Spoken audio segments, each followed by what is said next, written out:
said my one account at debit card, I had to use my credit card. Yeah, stuff like that. Do you have one of those things on your ankle? No, I don't. I did. You know, this is something that the president said. They said that I got out for COVID. I didn't get out 1 hour for COVID. I knew I was getting out 9 months before I got out. And what I did, the benefit I got from COVID is I never went to a halfway house. I wore an ankle monitor for 9 months. I have a friend of mine, a great kid, African American, grew up from the street, hard had a conviction when he was a young kid, has been great ever since. He had a gun. Part of his agreement was he was not allowed to own one. So his girlfriend called the feds on it, and they took him away. He's been gone for 9 years because of that. It's terrible and it's very common. Very common. What were the jail conditions? Well, it's not, you know, it's always, I put it this way, I consider county jail high school, where there's a fight every day. I was staying in what's called a pod that had room for cells for 24 people, and they had 36 of us, meaning someone slept on the floor. It's about 6 foot by 12 feet with a toilet, a commode, and a little desk thing, and which are horrible conditions. And then Marion, the federal prison I went to for 4 months, 8 months the first time, it was a bad summer camp. You know, where you get the brochure and you think it's this, and it was run down, built about too young. And then the last place I went, Pensacola, was on a naval base, and it was a nice place. It had been much nicer until 2020 did a special on it, about 30 years before. I was on that naval base. Oh, you were? It was wonderful. Yeah, what people don't realize is when you're fortunate, I was just a fortunate site, that, you know, you can walk. If you want the naval guards there, the shore patrol, they won't stop a bridge or walk down. They're there for other reasons. And the one I was in there, there were no fences. But still not a good place. In my office doing indoctrination. Yeah, that's amazing. Yeah, it's a small world. And actually, the prisoners at that camp, 400 of them worked at a factory, the naval base, and an Air Force base. Cornelius in Louisiana is with us. Hello there. Hey there, George and Sean. I don't know if you heard my story, Sean. I was a federal correctional officer at Oakdale, Louisiana, where they had the students that rioted in the 80s and stuff. I came in the 90s when they rebuilt the place, and I went to federal prison. George, the first thing that I did, I bought me a radio so I could listen to Coast AM. Smart investment. Yeah, and I used to listen to Paul Harvey and Rush Limbaugh and of course Art Bell, our great friend. Yeah. So Sean, I hope you be careful and everything, because I had a good federal probationary officer that really helped me. Because he knew that the FBI and the Federal Bureau of Prisons essentially set me up. They put a piece of rope in my food when I was in the Cascade Parish lockup, because they don't put you in straight in federal prison. They put you in, like you said, a county lockup for this parish. Well, tell them what the rope represented. I'm going to fix it. Well, it was a hanging to keep on talking, Mr. White. And I was being African American, and the inmates, they were good to me because they warned me, so they had a good squad out on me and stuff. But like I said, the federal government is no good. I hope you have a good probation officer. You do everything you said. The second probationary officer I got, and then the first one told me, said, look, you better watch yourself, do everything right. The first one that I had, I didn't need the work. He wanted to try to help me clear my name and stuff. So he was retired, so this new one wanted to, make a name for himself. So he wanted to put me back in prison. So if I didn't get a job within a certain amount of time, they were going to put me back in prison. So please, Sean, do whatever they tell you. Look to the Bible and read it. That's the first. Another thing I got you, George, was the Bible. And God bless Coast to Coast area. God bless you, Sean. I hope you have your book that's booked to me, and that's all it takes you to get booked through. So God bless you. Thank you so much. And you are exactly right. You have to march to their drum. I appreciate that. You're giving sanctified. Are you on parole right now? Yes. Well, they call probation. There's no parole in the federal system. Oh, that's right. Okay. Yeah. You got to check in every once in a while. Yeah, they check in with you, and you send in a monthly report.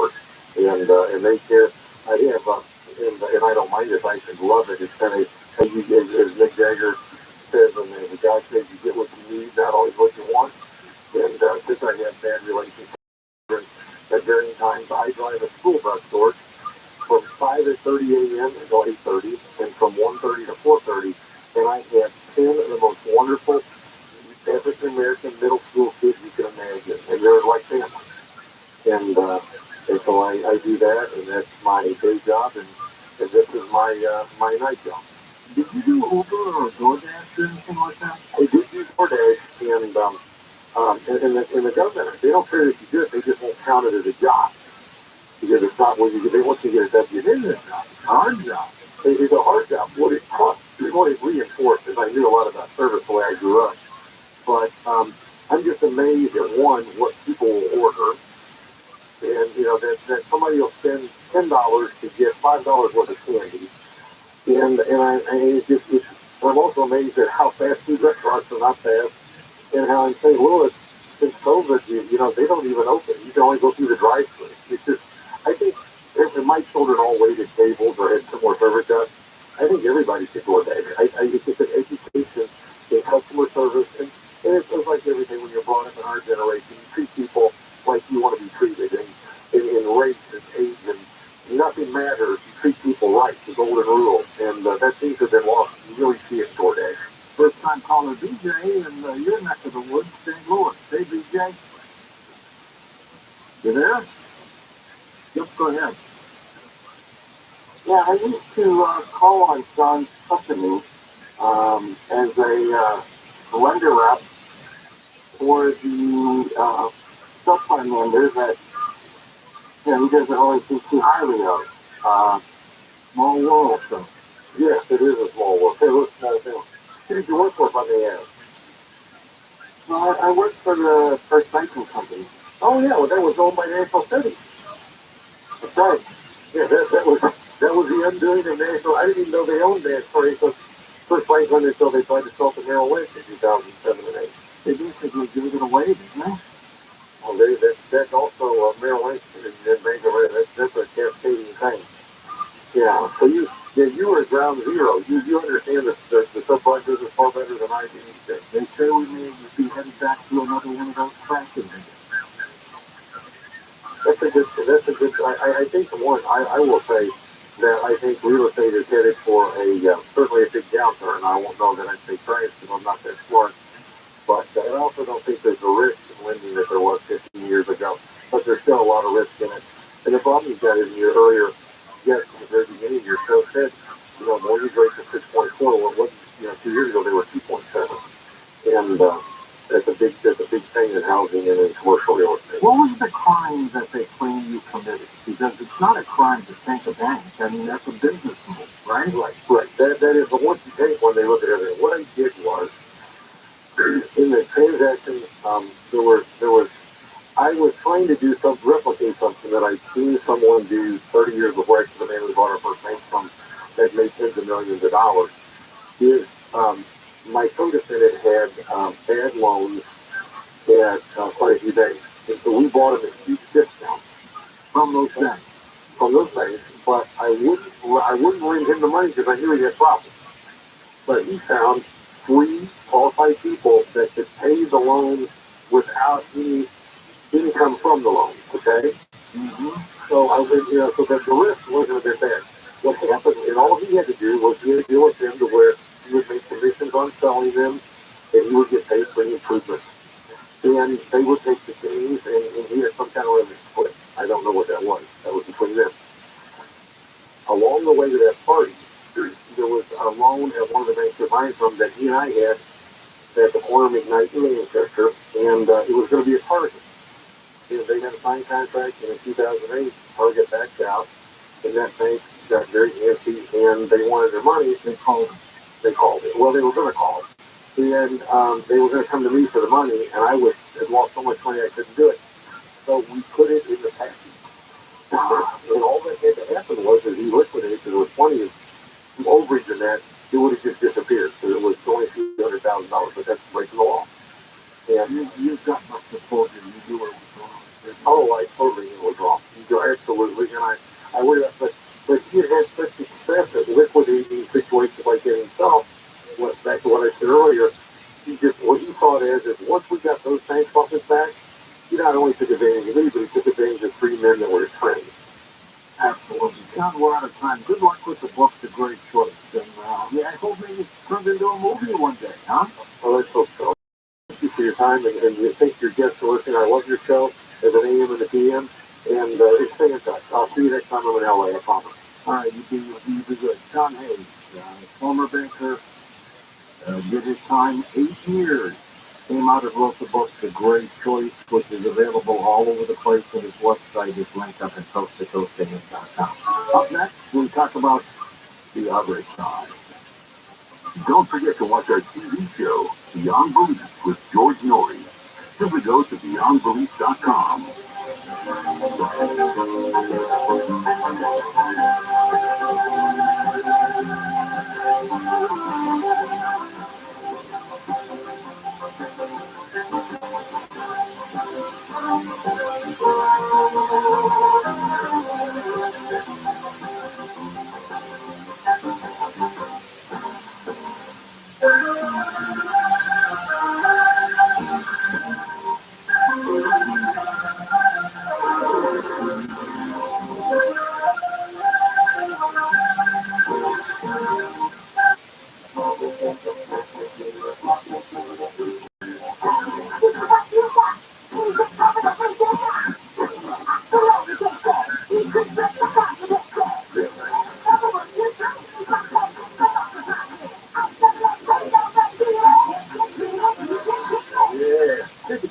Visit or call 833-422-4255. Ask for medication to treat COVID-19. Well, California Department of Public Health. I've been a small business person my entire adult life, and over the years, several HR issues I got nailed.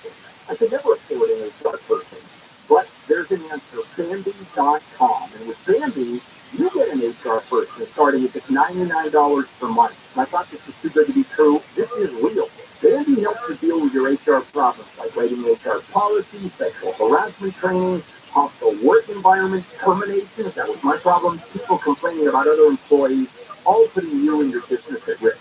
With Bambi, you get access to your own dedicated HR manager available by phone, email, real-time chat. Go to Bambi.com, type in KFI under the radio drop-down when you sign up. Bambi.com, that's KFI under the radio drop-down. I want the credit, please. Spells BAM, B-E-E, that's BAM, B-E-E, that's Bambi.com. The Hit True Crime Podcast, Paper Ghost, is back with a brand new case. Season 3 deep into the 1992 cold case murder of Ken Zilzowicki, a New Jersey college student, and uncovers a murky police investigation, a pool of new suspects, and a community still desperate for answers 30 years later. Ken is supposed to be on campus, and he's not here, and people are starting to get worried. Listen to Paper Ghost on the iHeartRadio app or wherever you get your podcast. Portions of the following program will be recorded for news without the view. Los Angeles, Orange County, live on the iHeartRadio app. What to do with T-22? I'm in Museum in the KFI 24-hour newsroom. The remains of the mountain lion known as T-22 are still in the freezer at the Natural History Museum of LA as wildlife officials and representatives from 3 regional tribes try to figure out what to do with them. Researchers want to keep the tissue samples, fur, and whiskers for scientific testing. The fact that T-22 body should be returned untouched to the ancestral land where it spent its life in Griffith Park, serves to be honored with a traditional burial. A celebration of life for T-22 was held last Saturday at the Greek Theater in Griffith Park. It was sold out. President Biden and South Republicans during the City Union. Biden criticized Republicans for not raising the country's debt ceiling without pensions. He says those plans include cutting Medicare and Social Security. I'm not saying to that.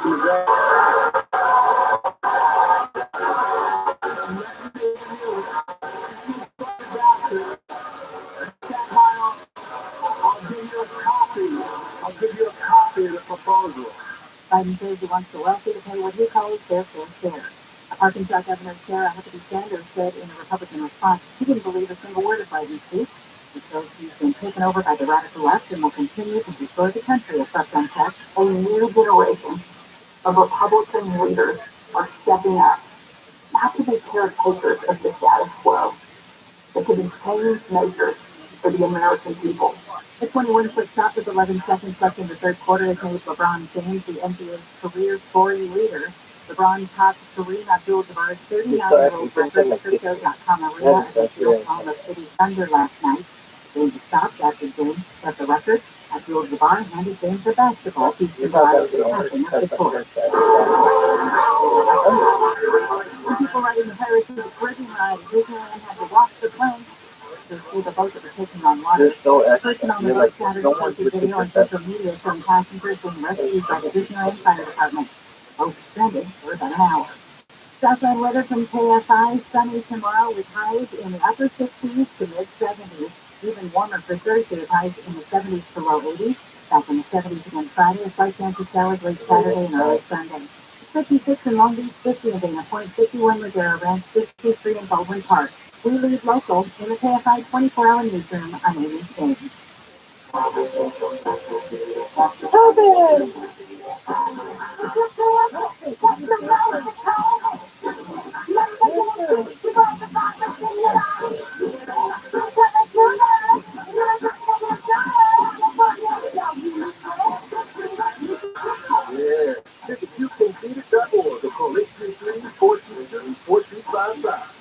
Medication to treat COVID-19, sponsored by the California Department of Public Health. Live from Radio Row, it's Super Bowl week, and there's no better way to stay up to speed than with the Around the NFL podcast. Join me, Dan Hansis, and my buds, Mark Steffler and Greg Rosenthal, for the latest football news with just a touch of mirth. We've got the #1 football podcast in the world, and Rihanna explaining the Apple Music halftime show. It doesn't get much better than that, guy. Hang out with us live from Glendale, Arizona, all week long. Listen to Around the NFL on the iHeartRadio app or wherever you get your podcast. We are senior House of Present Medicare scan. If you get a phone call, do not talk to the person. Never get out your Medicare number. They're going to get your number and put in a false claim. Just hang up. How do you get checked for Medicare fraud? Just like I check my credit card statement, I check my Medicare statement monthly. If you get your statement and you see something that you know you should not have done, you report it. Call the Senior Medicare Patrol. To report Medicare fraud, call 855-613-7080. Someone uses your toilet and it overflows. Can you imagine how embarrassing that is for your guests and for you? Hello, I'm John Coleman, founder of Rooter Hero Plumbing. You're hosting a party, the water's on the floor, and your guests have to tell you that the toilet is backed up. And worst of all, you have to tell your guests that they can't use the bathroom. I shudder when I tell this story because it happened to me. Can you imagine? I own Rooter Hero Plumbing, and my toilet overflows. Talk about being humbled. Well, the truth is, it could happen to anyone. And the solution is to call 866-DRAIN-77. That's what I did, and our plumber was here within the hour. Not because I'm the owner, but that's just what we do. I'm so confident that you'll be satisfied with our services that I put my cell phone number on every business card. 866-DRAIN-77. That's 866-DRAIN-77.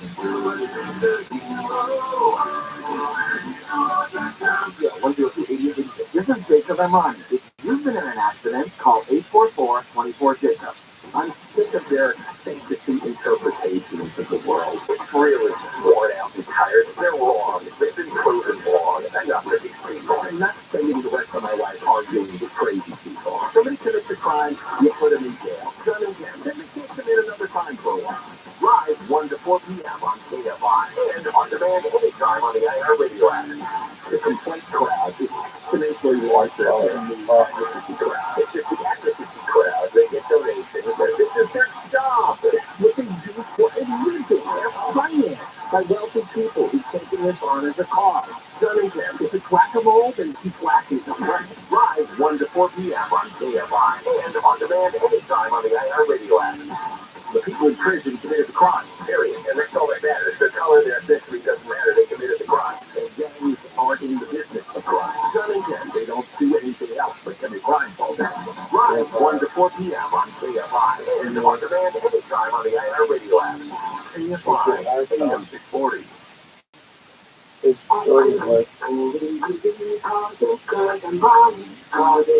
KFI, AM 640, more stimulating talk.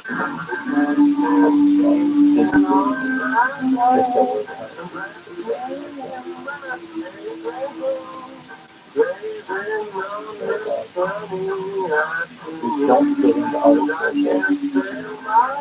Yo, I get uploaded.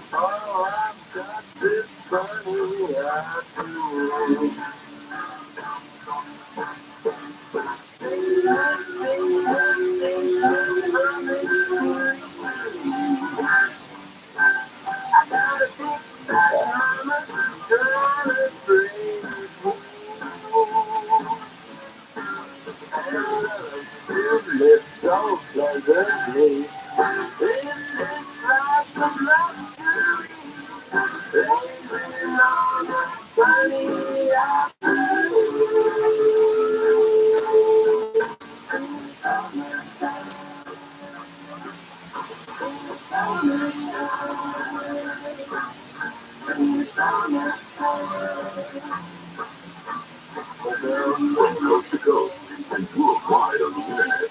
This is Coast to Coast AM with George Lori. Up next, psychic medium Catherine Nadell makes her first appearance on the program. We'll be chatting with her about the other side.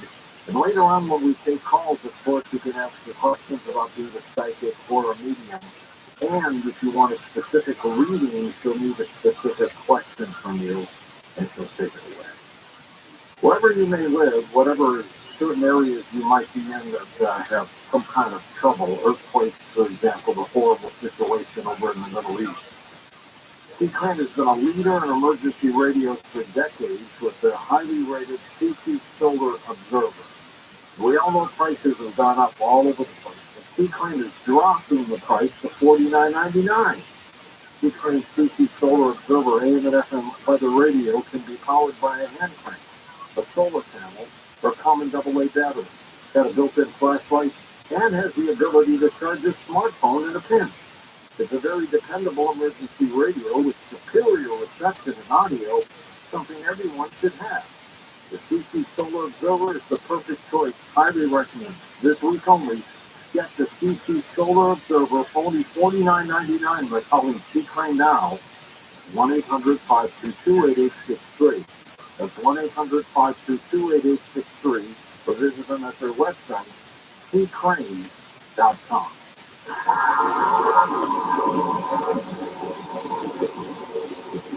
That's the best of the 2023 is off to a turbulent start despite the U.S. breaking through the $31.4 trillion debt ceiling in January. The administration has no plans to curb spending. At times like these, you want to be diversified.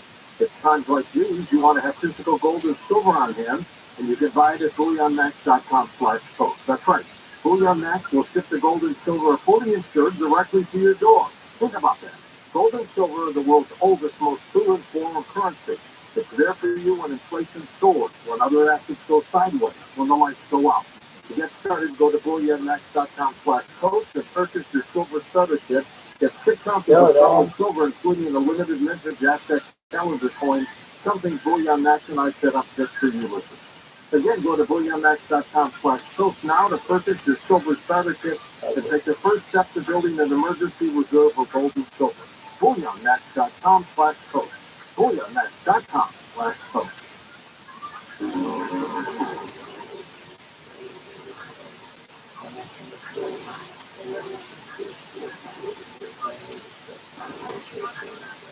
Hey, and welcome back to Coast.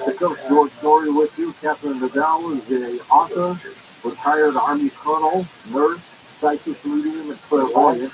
She served in the United States Army Reserve for 30 years, and for more than 3 decades continues to serve as a registered nurse. Catherine, we get the spirit communication, has been with her since she was a little girl. She's an ordained minister and our Lord and Lady of the Trinitarian Church in Salem, Massachusetts. Trained at the Arts Assembly School in Stansted, England. Additionally, she is a certified medium with the Forever Family Foundation. Recently featured in the Netflix series Surviving Death. Catherine, you do a great job. Welcome to the program. Thank you, George. It's a pleasure to be on your show. I'm a big fan for many years. How have you been? I'm really good. How are you? Good. I was in the Navy for some time and did not spend as much time as you did. in your service for the United States Army. 30 years is a long time. I know. I was lucky to do that much time, but thank you for your service. What rank did you finally achieve? Colonel, full bird. Good for you. I'm a full lieutenant in the Navy, which is like captain in the Army. But yeah. Yeah. How did you get involved with psychic information? So my first book, In Morning Coffee and Coffee, described exactly kind of the moment that I realized that I was different than the other kids. I was fishing with my dad, and one day he said, "We're not going to go fishing. I'm going to teach you how to go crabbing." And he took me out to the dock, and there was all these little boys on the dock, and I was the only girl. And he said, "We're going to drop the net in." And he said, "And don't pick up the rope." My dad was a tall man. He was like 6'2", and kind of stern at times. And he wandered off to see what the boys were fishing. And I heard, pick it up, and it was getting louder. So I reached down and I started to pull the rope up. And my dad turned around and started doing his kind of quick march back to me, saying, "What are you doing?" And I pulled, the net out of the water, and there was the biggest blue crab on the dock again, and the little boys came running over it, and they were like, "Oh my gosh," and my father was like, "How did you know that?" And he almost looked at me, and then as I started to get a little bit older, I started having very visual dreams. That was some kind of depicting things that were going to happen to people. And my father, being a very strict Roman Catholic, he kind of told me, like, "Don't share this information with people, do not entertain this." He put it down very quickly. So, but that was the actual pivotal moment that I knew that voice that I was hearing, I needed to listen to it and pay attention to it. Now, this program, of course, Coast to Coast, has connected you with a lot of people. Tell us about it. Yes, so it's amazing. My dad, in his older years, he would stay up late at night and he would listen to the program. And he knew I was going up and down to Salem every Halloween to work with Christian Day and Laurie Burnout. And he would fill me in, as on all the interviews that we did with them. And he was very fascinated with UFOs and the paranormal. So I talk about that in my book. But it's interesting because during my military career, because of my rank, I had to travel in the Army Reserve to get certain positions because of my rank. So they told me I'd have to go up to Newport, Rhode Island, and every time I went there, I had to pay for my own lodging. So I contacted a bed and breakfast, and I got to talking to the owner, and I told her, do you do military rate? And I started to tell her who I was, and that I had just had this book out, and she told me she was a UFO researcher, and that she really was very fascinated with all of the work, and we started talking about your show, and she gave me a military discount, and I stayed with her for many, many years while I was working there at that unit. And then most recently, which was probably like the beginning of last summer, I was sleeping, and I listened to Coast kind of like on rewind, kind of a thing where older episodes of mine in it, and I leaped up and I turned the light on, and I started looking at the name of the episode, and it was Dr. William Mizell. Yeah. I find you no. I started to down, and I said, okay, I gotta look her up in the morning. And I looked her up, and I thought, wow, it's really fascinating. And I sent her an email, and I didn't think she was going to contact me quickly. There's a lot of urine in this fucking email, and then we got to talking on the phone, and I told her that over the past 2 years, I've been struggling because from being in Iraq, I was diagnosed with exposure injury, which is now known as burn tag. So that I was trouble sleeping sometimes, and that, and she said that she could help me. She could teach me how to do meditations, and so we had this kind of friendship, talking over Zoom, and, and she was really interested in my work because her first book was called Sixth Sense, and that was before a lot of these stores were open, 30 plus years ago, and even made sections in stores and libraries didn't really exist. So she's probably one of the pioneers on talking about a lot of this stuff. So she's just wonderful. You already know that, don't you? How did you end up highlighting the other side? How did that happen? So it's interesting because a lot of my dreams were so vivid. Towards the end of my teens, my family would have special coffee, and my friends, when we were in college, we'd go down to the Bronx and have, Italian coffee, and I started to look in the cups, and I was like, oh, I could do a reading out of this, to my friends in college. I went to Mercer College for my bachelor's degree, and they were really fascinated by it. They were like, oh, wow, tell us more. And all of a sudden, the researchers were coming over, and people started asking to do it. And then, I started to say, okay, well, I can do this. So then, we go for Turkish food, and we have Turkish coffee, and we go to a Greek restaurant, and we have Greek coffee, and it's all different. All the different coffees provide different kind of images in the cups and different consistencies. The leaves left in the coffee cup. Oh, that's very similar. The coffee, though, really sometimes has some dramatic images, good in a way. And then I went to Iraq. And when I was in Iraq, it was very dangerous. It was 2004 to 2005. With the Army? With the Army, yeah. And it was, we were getting bombs like on a daily basis over there. And there was a lot of, there were, RPGs and all different sorts of weaponry that was happening. If we got out of here, when you go home, you have to share this with people because it's just too, it's unconventional. Like the work that you do really should be shared with other people outside. And I promised her, and she similar on it. And I came home, and very shortly after being home, one of the women in Westchester County that was on the second floor, she contacted me and said, could you bring your coffee maker? And I said, my espresso coffee maker? And she said, yeah, we're having a second share. And I said, no one's going to drink that. She said, just funny. She said, it'll be fun. It'll be a novelty. And I said, well, I have cups. Like, I use China cups. And she said, oh, yes, maybe one or two people will do it. And I couldn't believe that day. I was running back and forth trying to watch all these cups. I had a long line. And it's because you don't see it very often. And a lot of the women online started to tell me something that I didn't realize, is that in certain cultures, they don't want the coffee read by someone in their own culture. So they feel it's a superstition. So they were very eager to get a coffee cup done with me. They wanted outsiders. Yeah, it was really interesting. And then, from doing those readings, I tell people I see more than the cup. I see beyond the cup. And I would start talking to someone and say, are you open to hearing from, the afterlife? Those that were passed on in the family and friends. And they would say yes. And everything that I was saying, they said was correct. So, I started getting a lot of feedback. And I was, talking to my dad. And my dad was like, this woman tells it again and again and again. And he said, I don't want you ever to be called a charlatan. And I talk about it a lot in my book. But there's a big piece of that conversation in the book with my dad. Because he really felt strongly about that. He was a big fan of Houdini. And Houdini was, on his journey, to become. And about a mission, wasn't it? Yeah, sure, yeah. Amazing. And my dad worked at the Reader's Digest magazine.